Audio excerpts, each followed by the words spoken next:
전 세계에서 가장 위대한 해군의 사령관은 영국의 넬슨이 아닙니다. 미국의 해군 사관학교에서 한 교수가 역사상 가장 뛰어난 해군의 사령관은 한국 사람이라고 교육을 받던 사관생도들에게 말을 했습니다. 그 말을 들은 학생들은 모두 놀라 입을 다물지 못하고 웅성거리기 시작했습니다. 과연 무슨 일이 벌어지고 있는 것일까요?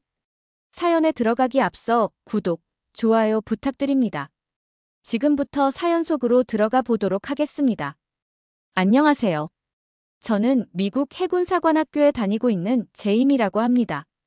제 아버지는 미군 출신이셨는데 한국에 파병을 갔다가 지금의 저희 엄마를 만나 결혼을 하셨어요. 엄마는 아빠를 따라 미국으로 건너오셨고 미국에서 저를 낳으셨어요. 그래서 저는 한국인의 피가 흐르는 혼혈 미국인이에요. 아버지의 영향이 컸는지 저도 어려서부터 군인이 되고 싶었어요. 그렇게 공부를 열심히 해서 해군 사관학교에 입학할 수 있었고 장교로 임관할 날만을 기다리고 있어요. 저뿐만 아니라 미군을 보면 혼혈도 많고 이민자 출신들도 매우 많아요.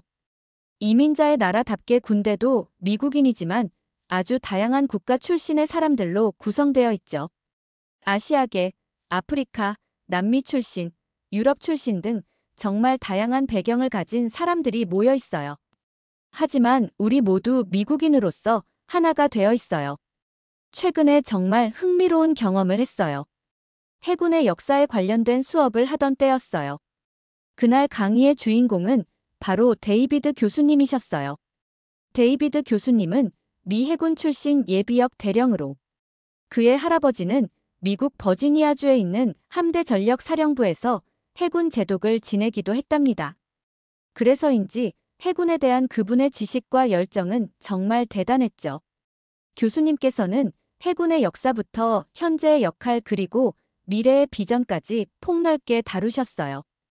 강의를 들으면서 우리가 들어선 이 조직의 깊이와 중요성을 새삼 실감할 수 있었어요. 교수님의 말씀 한마디 한마디가 우리에게 영감을 주었어요. 잠시 후 교수님의 질문이 이어졌어요. 여러분은 세계 역사상 누가 가장 훌륭한 해군의 지휘관이라고 생각하나요? 많은 학생들이 바로 영국의 넬슨 제독이라고 대답했습니다. 여기저기서 손을 들고 넬슨 제독을 찬양하는 목소리가 들렸어요. 모두들 열정적으로 자신의 생각을 나누고 있었죠. 그때 데이비드 교수님이 우리 곁으로 다가오셨어요. 교수님은 우리들의 다양한 의견을 주의 깊게 들어주셨어요. 그러면서 우리의 열정과 역사에 대한 관심을 칭찬해 주셨어요. 사실 저는 조금 다른 생각을 가지고 있었어요. 어릴 때부터 역사에 관심이 많아서 꾸준히 공부해 왔거든요. 특히 한국인이었던 엄마의 영향으로 한국의 위인들에 대한 이야기도 많이 들었었어요. 그래서 저는 용기를 내어 손을 들고 제 의견을 말했죠. 제 생각에는 역사상 가장 위대한 해군 지휘관은 한국의 이순신 장군이라고 생각합니다. 대부분의 동기들은 이순신이라는 이름을 처음 들어보는 듯 했죠. 동기들은 듣도 보도 못한 아시아 출신 장군이 그렇게 뭐 때문에 대단하다고 하는지 전혀 이해할 수 없다는 표정으로 저를 쳐다봤어요. 아마 많은 이들이 그냥 자기 출신 국가의 인물 중 하나겠지라고 생각하며 대수롭지 않게 여기는 것 같았죠. 그때 갑자기 데이비드 교수님이 정답이라고 크게 외치셨어요. 순간 강의실이 술렁이기 시작했어요. 주변을 둘러보니 동료들의 얼굴에 당혹감이 가득했어요. 이순신이 누구야? 처음 듣는 이름인데 하는 말들이 여기저기서 들려왔죠. 그때 데이비드 교수님께서 진지한 표정으로 말씀하셨어요. 여러분은 해군 장교가 되기 위해 많은 공부를 하고 있겠지만 제대로 된 역사 공부를 하는 게 무엇보다 중요해요. 그렇기 때문에 오늘의 수업이 진행되고 있는 것이죠. 여러분들에게는 아직 낯설 수도 있는 이름이지만 한국의 이순신 장군은 세계 해군사에서 가장 중요한 인물이라고 감히 말할 수 있는 분이에요. 교수님의 말씀에 강의실은 순식간에 조용해졌어요. 많은 동료들이 뻘쭘한 표정을 지었죠. 데이비드 교수님의 강연은 계속 이어졌어요. 교수님은 영국의 저명한 해군 역사가인 발라드 제독의 말을 인용하시며 이순신 장군에 대해 더 자세히 설명해 주셨죠. 영국의 발라드 제독은 이순신 장군에 대해 아주 흥미로운 평가를 남겼습니다. 제가 그의 말을 직접 인용해 보조라고 말씀하시며 발라드 제독의 글을 읽어주셨어요. 영국인들에게는 넬슨과 같은 위치에 있는 인물이 다른 나라에도 있었다는 사실을 인정하기가 쉽지 않습니다. 하지만 만약 그런 인물이 있다면 그는 분명 아시아 출신의 위대한 해군 사령관일 것입니다. 그는 패배를 모르는 장군이었죠.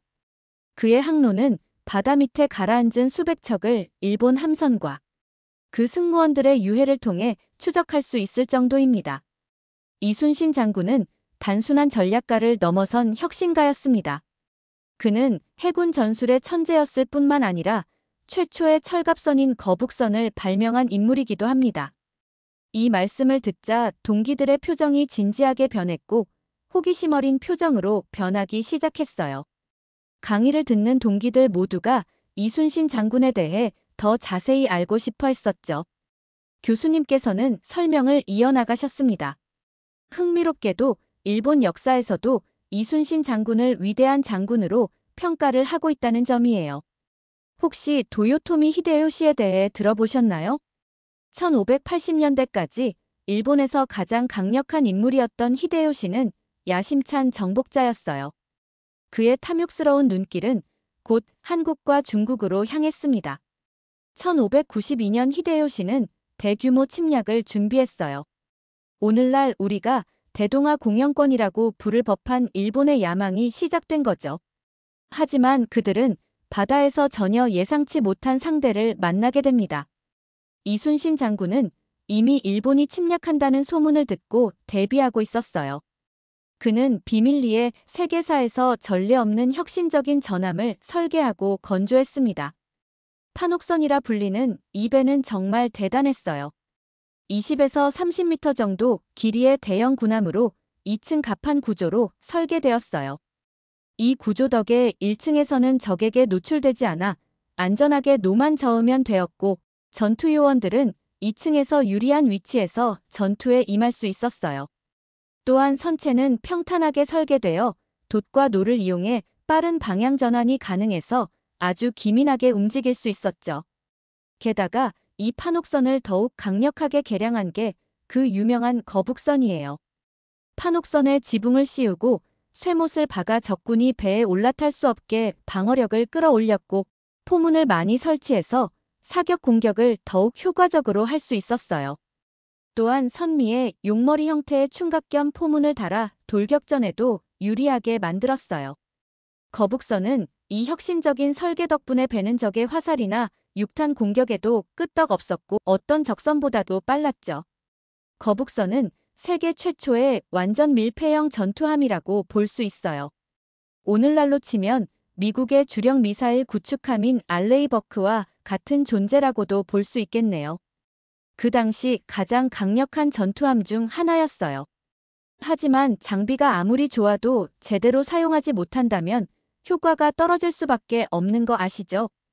이순신 장군은 이런 위대한 군함을 만든 것뿐만 아니라 세계 최고의 전략가였습니다. 그의 전략과 전술은 세계 해군사에서 아주 중요한 연구자료로 쓰이고 있어요. 이순신 장군의 거북선과 전략이 만나 결국 일본의 침략을 막아내는데 결정적인 역할을 했습니다. 이순신 장군이 없었다면 동아시아의 역사는 완전히 달라졌을지도 모릅니다.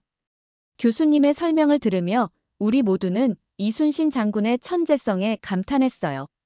단순히 뛰어난 전략가였을 뿐만 아니라 시대를 앞서간 혁신가였다는 사실이 놀라웠죠.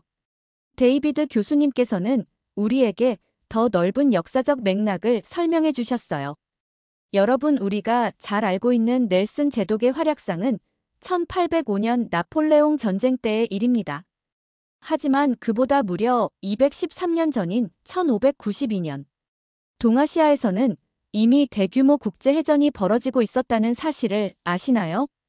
우리 모두 놀란 표정으로 교수님의 말씀에 귀를 기울였어요. 이 전쟁은 임진왜란이라고 불립니다.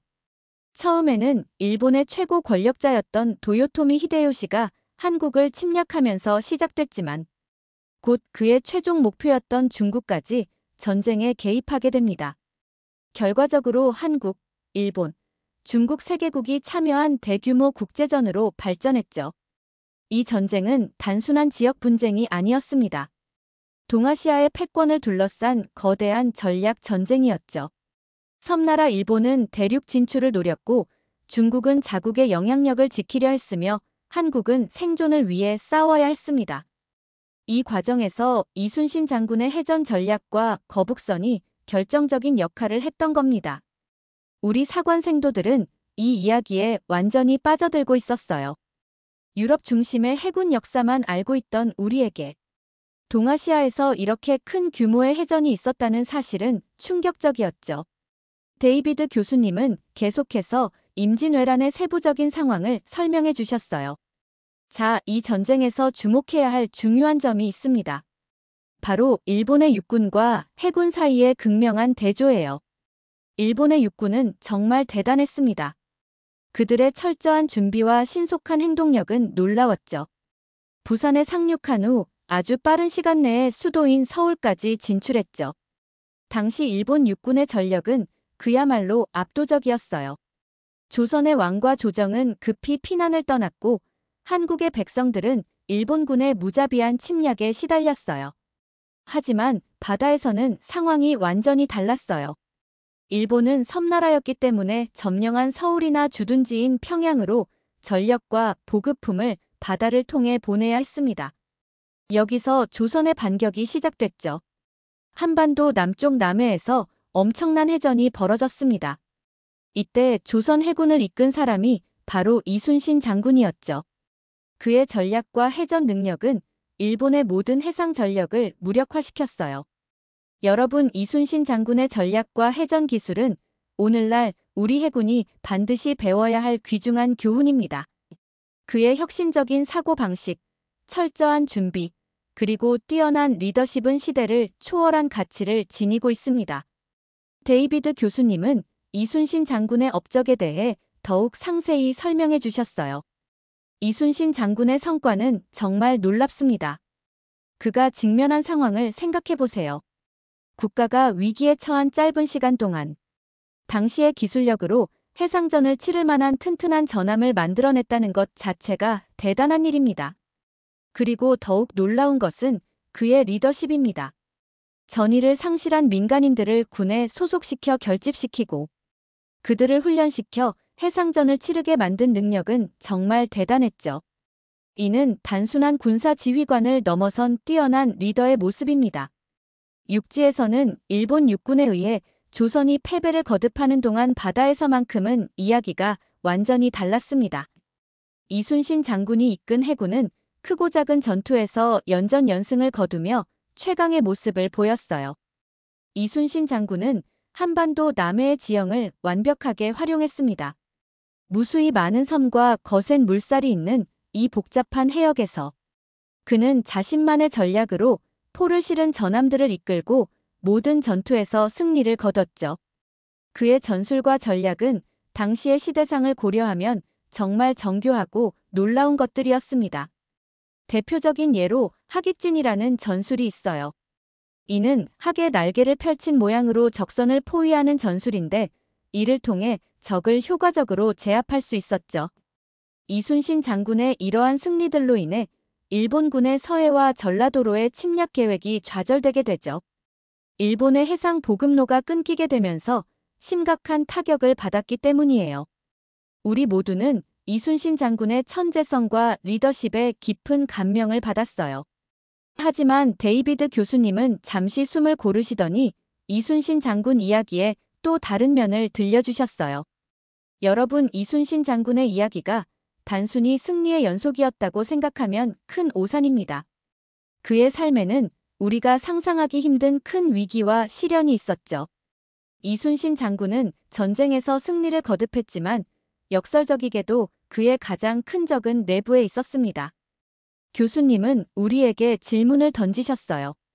국가를 위해 목숨 걸고 싸워 승리를 거두고 국민을 지켜냈는데 최고 권력자인 왕의 눈밖에 나고 정치인들과 심지어 군부 내부에서조차 시기와 질투의 대상이 된다면 여러분이라면 어떻게 하시겠어요? 이순신 장군은 한순간에 역적으로 몰렸습니다. 당시 전쟁을 피해 피신 중이던 조선의 왕은 이순신 장군에 대한 백성들의 날로 커져가는 존경심을 위협으로 느꼈죠. 여기에 일종의 가짜 뉴스라고 할 수 있는 거짓 정보들이 더해져 상황은 더욱 악화됐습니다. 하지만 이순신 장군은 이 모든 상황 속에서도 냉철함을 잃지 않았습니다. 그는 일본과 조선의 스파이들이 벌이는 치열한 첩보전 속에서 중요한 정보를 포착했어요. 바로 일본군이 다시 침략할 것이라는 사실과 그들의 교묘한 언론 플레이였죠. 우리는 모두 이순신 장군의 뛰어난 통찰력과 강인한 정신력에 감탄했어요. 국가를 위해 헌신했음에도 불구하고 오히려 역적으로 몰리는 상황, 그리고 그 속에서도 여전히 나라를 걱정하며 적의 동향을 파악하는 그의 모습은 진정한 애국자의 표본이었죠. 데이비드 교수님은 이순신 장군의 이야기를 계속 이어나갔어요. 이순신 장군의 비극은 여기서 끝나지 않았습니다. 당시 왕과 조정 대신들은 전쟁터에서 멀리 떨어져 있었고 오직 편지로만 소통했죠. 그들은 전쟁의 실상을 전혀 모른 채 무리한 명령을 내렸어요. 당장 나가 싸우라는 명령에 이순신 장군은 지금은 때가 아니기 때문에 적절한 시기를 노려야 한다며 조심스러운 입장이었습니다. 모두가 교수님의 설명을 숨죽이며 들었어요. 그 결과는 어땠을까요? 조선의 왕은 이 상황을 빌미로 이순신 장군을 명령 불복종이라는 죄목으로 직위를 박탈하고 감옥에 가두게 되죠. 전쟁 영웅을 이렇게 죄인 취급한다는 게 이해가 가시나요? 여러분들이라면 이런 상황을 이겨낼 수 있다고 자신할 수 있으신가요? 이순신 장군은 모든 것을 내려놓고 왕 앞에 끌려가 모진 고문을 당했습니다. 더 가슴 아픈 것은 그 와중에 그의 아들과 어머니마저 돌아가셨다는 거예요. 한 인간으로서 이런 상황에서 정상적인 정신 상태를 유지하기란 불가능에 가까웠을 겁니다. 그리고 이순신 장군이 없는 사이 그의 자리를 차지한 원균이라는 인물이 등장합니다. 탐욕에 눈이 먼 원균은 이순신 장군과는 달리 자신의 명예와 권력만을 쫓았죠.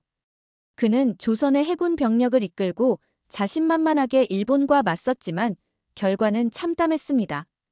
부산에서 많은 군함을 잃었고 다음날 거제도에서 발생한 7천량 해전이라고 불리는 전투에서 조선의 해군은 일본의 기습 공격을 받고 괴멸 상태에 이르게 되죠. 그동안 이순신 장군이 쌓아올린 조선의 마지막 희망이던 해군 병력의 90%가 바다 속으로 수장되고 말았죠. 이는 조선에게 있어 거의 회복 불가능한 타격이었습니다. 결국 조선의 왕과 권력자들은 뼈아픈 대가를 치르고 나서야 자신들의 실수를 깨달았습니다. 이 사건은 우리에게 중요한 교훈을 줍니다. 한 나라의 진정한 힘은 단순히 군사력만으로 만들어지는 게 아닙니다. 뛰어난 리더십, 탐욕에 물들지 않은 정직한 지도자, 그리고 이들과 하나가 된 정부와 국민들이 있어야 비로소 강한 국가가 될 수 있는 거죠. 강의실 안에는 깊은 침묵이 흘렀어요. 여기서 우리는 흥미로운 점을 볼 수 있습니다. 당시 조선의 왕이었던 선조는 한국 역사상 가장 무능한 왕 중 한 명으로 꼽힙니다. 그런데 이런 무능한 왕 밑에서 이순신 장군과 같은 뛰어난 신하가 있었다는 게 아이러니하죠. 결국 왕은 자신의 실수를 인정할 수밖에 없었습니다. 죽을 만큼 고문했던 이순신 장군을 다시 해군 사령관직에 복귀시켰어요. 이는 당시의 절박한 상황을 잘 보여주는 대목이죠. 더욱 놀라운 건 이순신 장군은 국가를 위해 다시 전장으로 달려갔다는 점이에요. 보통 사람이라면 고문도 당하고 자신을 배신한 국가를 위해 다시 목숨을 건 전쟁터로 나갈 수 있을까요? 여러분은 할 수 있으신가요? 데이비드 교수님은 잠시 숨을 고르시더니 넬슨 제독과 이순신 장군을 비교하며 설명을 이어나갔어요. 여러분, 여기서 우리는 영국의 넬슨 제독과 이순신 장군의 가장 큰 차이점을 볼 수 있습니다. 넬슨은 말 그대로 금수저 출신으로 탄탄대로를 걸어온 인물이었죠. 그가 활약하던 1700년대 후반부터 1800년대의 영국은 대영제국 시절로 산업혁명을 거쳐 세계 최강의 국가로 군림하고 있었습니다. 넬슨이 해군 제독의 지위에 올랐을 때 그를 둘러싼 환경은 이미 완벽하게 갖춰져 있었어요. 최신식 전함, 풍부한 물자와 물류 그리고 탄탄한 인프라까지. 당시 대영제국의 상황은 이순신 장군이 살았던 조선과는 비교조차 할 수 없을 정도로 달랐었죠. 그야말로 극과 극의 환경이었죠. 반면 이순신 장군이 처한 상황을 한번 생각해 보세요. 해군 전함의 90%가 파괴되고 나라 전체가 만신창이가 된 상태였어요. 게다가 얼마 전까지 국가에게 배신을 당하고 감옥에 갇혀 지내던 신세였어요. 그는 이런 절망적인 상황에서 기세가 오른 일본군을 상대로 싸워야 했습니다. 게다가 죽음의 공포에 시달려 흩어져 있던 민간인과 남은 병사들을 다시 모아 전쟁을 준비해야 했죠. 그의 심정이 어땠을지 우리는 상상조차 하기 어려울 겁니다. 저는 예비역 해군 출신입니다만 만약 제가 당시 이순신 장군의 입장이었다면 아마도 망연자실했을 것 같아요. 자살 행위나 다름없는 전쟁을 앞두고 좌절했을 겁니다. 설령 포기하지 않았다 하더라도 앞날이 깜깜했을 거예요. 저희는 무슨 만화나 영화에서나 나올 법한 이야기가 역사적 사실로 실제 존재한다는 것을 알게 되었을 때 정말이지 소름이 돋았습니다. 그리고 동시에 의문이 들었어요. 어째서 이순신 장군이 전 세계적으로 더 큰 존재감을 갖지 못했는지 말이죠. 교수님께 이야기를 들었을 때 해군이 가져야 할 정신이 무엇인지 깨닫기도 했습니다. 교수님께서는 계속 이야기를 이어나갔습니다. 절체절명의 순간 이순신 장군은 왕에게 편지를 올립니다. 신에게는 아직 13척의 배가 남아 있습니다. 이 한마디와 함께 그는 다시 한번 군사들을 결집시켜 바다로 나갑니다. 이순신 장군은 거의 괴멸된 상태의 해군력을 가지고도 포기하지 않았습니다. 그리고는 정말 믿을 수 없는 역사적인 전투가 펼쳐지죠. 지금부터 제가 하는 말을 못 믿을 순 있겠지만 전혀 거짓말이 아닙니다. 저와 동기들은 교수님이 왜 저런 말을 하시는지 너무 궁금했어요. 잠시 후 교수님의 말에 저의 모두는 까무러치게 놀랄 수밖에 없었어요. 이순신 장군은 복귀 후 첫 전투에서 새로운 역사를 만들어냅니다. 그 유명한 해전이 바로 명량해전이죠. 이순신 장군에게는 13척의 배가 남아 있었어요. 하지만 일본군의 배는 133척으로 조선의 10배가 넘는 수였어요. 이순신 장군은 고작 13척으로 133척의 전함을 괴멸시키는 압도적인 승리를 만들어냅니다. 거짓말 같겠지만 이것은 역사적 사실입니다. 그 말을 들을 저희들은 도무지 교수님 말을 믿을 수가 없었어요. 아니, 어떻게 10배가 넘는 차이를 이겨낼 수가 있는 거죠? 그것도 이전 전투에서 일본군에게 참패를 당하고 거의 괴멸된 상태였던 해군을 가지고 말도 안 되는 승리를 만들어낸 것이죠. 이순신 장군은 13대의 함선밖에 없었기 때문에 지형지물을 최대한 활용해야 했습니다. 그런 전략 중 하나가 울돌목이라고 좁은 수로로 인해 조류가 거세고 암초가 많은 곳에서 싸우는 것이었죠. 또한 13척의 전함 뒤에 민간 선박을 배치해서 전투함의 수가 많아 보이는 위장수를 펼쳤어요. 또한 다양한 화포를 이용해 적군과 최대한 거리를 벌리며 공격을 했어요. 마지막으로 가장 중요했던 부분이 바로 병사들의 사기 문제였어요. 원균으로 인해 막대한 피해를 입은 병사들의 사기는 바닥에 떨어져 있었죠. 여기서 아주 유명한 명언이 하나 등장합니다. 바로 필사즉생 필생즉사라는 말입니다. 죽고자 하면 살고 살고자 하면 죽는다라는 말이었죠. 이순신 장군은 이러한 정신을 병사들에게 심어주면서 사기를 드높였습니다. 교수님의 말에 강의실 전체가 긴장감에 휩싸였어요. 이러한 전술이 하나가 되어 13척의 군함으로 133척의 군함을 괴멸시킬 수 있었던 것이죠. 이는 그야말로 기적과도 같은 일이었죠.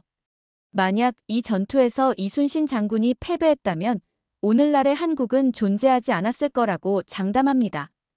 이 기적 같은 승리를 바탕으로 조선은 다시 일어섰어요. 마치 불사조처럼 말이죠. 정말 영화 같은 이야기처럼 들리지 않나요? 교수님은 잠시 멈추고 우리를 바라보셨어요.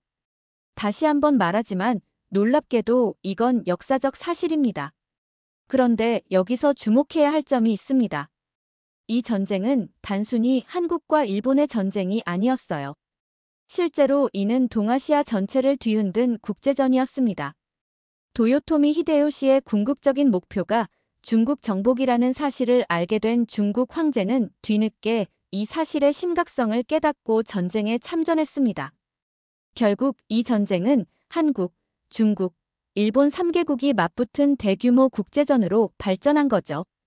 이때 명나라와 조선은 연합군을 이루어 일본과 맞섰습니다.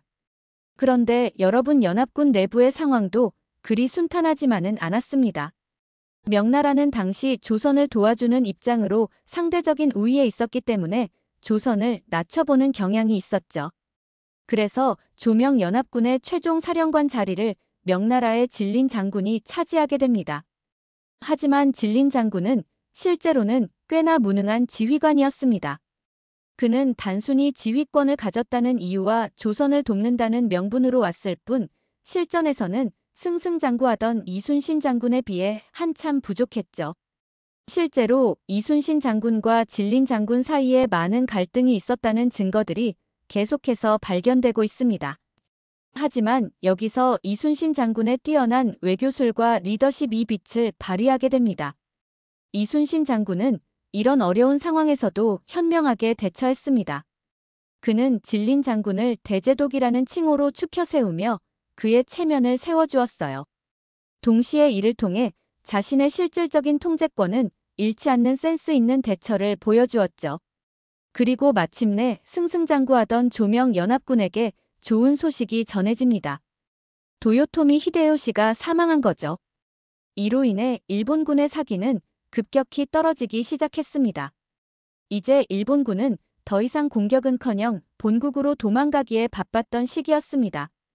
이순신 장군은 후퇴하는 일본군을 그냥 보내줄 생각이 없었습니다. 그의 생각은 명확했죠. 끝까지 쫓아가 그들을 물리쳐야만 다시는 감히 침략할 생각을 하지 못할 거라고 믿었습니다. 그래서 시작된 것이 일본 최고의 사령관 고니시 유키나가를 추격하는 마지막 전투였습니다. 이 추격전에서 이순신 장군은 동양 역사상 가장 위대한 해군 사령관으로서의 모습을 보여줍니다. 이순신 장군은 단순히 전투를 위해 싸우는 것이 아니었습니다. 그는 조국의 침략과 약탈에 대한 정의로운 복수를 하고 있었죠. 적들에게 다가가면서 그는 이런 기도를 했다고 합니다. 교수님은 잠시 말을 멈추고 우리를 바라보셨어요. 그리고 천천히 무게감 있게 이순신 장군의 기도를 들려주셨습니다. 오늘 나는 죽을 것이다. 이 일본군에게 한 번만 더 승리해 주시면 나는 만족스럽게 죽을 것입니다라고 기도를 했다 하죠. 이건 오늘날 한국인들의 전설처럼 내려오는 말이에요. 그렇게 이순신 장군은 마지막 전투인 노량해전을 펼치게 됩니다. 화공포를 이용해 적들을 혼란에 빠뜨렸고 일본 군함을 200여 척이나 격파하는 엄청난 승리를 거두게 됩니다. 후퇴하는 일본군은 사실상 전멸당했고 수천 개의 적군의 머리를 전리품으로 고국으로 가져왔다고 합니다. 노량해전으로 7년간의 임진왜란은 막을 내리게 되죠. 안타까운 사실은 이 전투 중 이순신 장군은 적의 총탄을 맞고 전사하게 됩니다. 진정 목숨을 바쳐 나라를 구한 것이죠. 이 때문에 한국인들에게 가장 존경하는 위인이 이순신 장군으로 존경받고 있는 것이죠. 이순신 장군은 승리를 확신하며 행복하게 죽었습니다. 여러분, 오늘날 역사는 우리 서양권 국가들을 중심으로 서술되어 있는 게 현실입니다.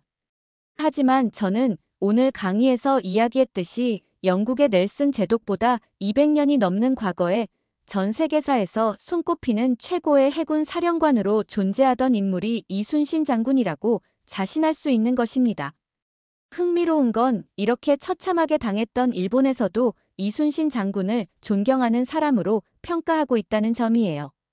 훗날 일본의 제국주의 시절 해군력이 강해지며 러시아와 중국을 이겼을 때의 사령관들도 하나같이 이순신 장군을 높이 평가하는 말들을 합니다. 아마도 자신들이 처절하게 당했기 때문에 더 추켜 세운 걸 수도 있겠죠. 오늘날 미국의 해군은 전 세계 대륙에 진출하며 많은 영향력을 행사하고 있는 중이죠. 미군의 힘과 정신은 과거사를 통해 배워야 합니다. 언젠가 위기가 닥칠 수 있겠지만 이순신 장군은 이 모든 역경을 뚫어내고 희생한 영웅이죠. 이런 게 바로 우리 해군이 가져야 할 정신이라고 할 수 있겠네요. 데이비드 교수의 강연에 소름이 돋았습니다. 모든 사관생도들이 강의에 빠져들어 이순신 장군에 대해 배웠죠. 정말 말도 안 되는 인생 스토리라고 생각했어요. 저는 구글에서 한국의 역사, 이순신 장군의 역사를 찾아가며 다시 읽어보기 시작했습니다. 저에겐 미국인의 피와 한국인의 피가 동시에 흐르고 있죠. 저도 언젠가 엄마의 고향인 한국에 가보고 싶다는 생각이 들었어요. 구글에 검색을 해보니 한국의 수도인 서울 광화문에 가면 거대한 이순신 장군의 동상이 서 있다고 하더군요. 한국인들이 최고 존경하는 위인이라는 말에 그의 인생 스토리와 해군 사령관으로서의 일대기를 듣고 난이 해군에 발을 들인 제 자신이 자랑스러웠습니다. 앞으로 저 역시 죽을 때까지 존경하는 인물이 될 것 같네요. 재미있게 보셨나요? 오늘의 사연은 여기까지입니다.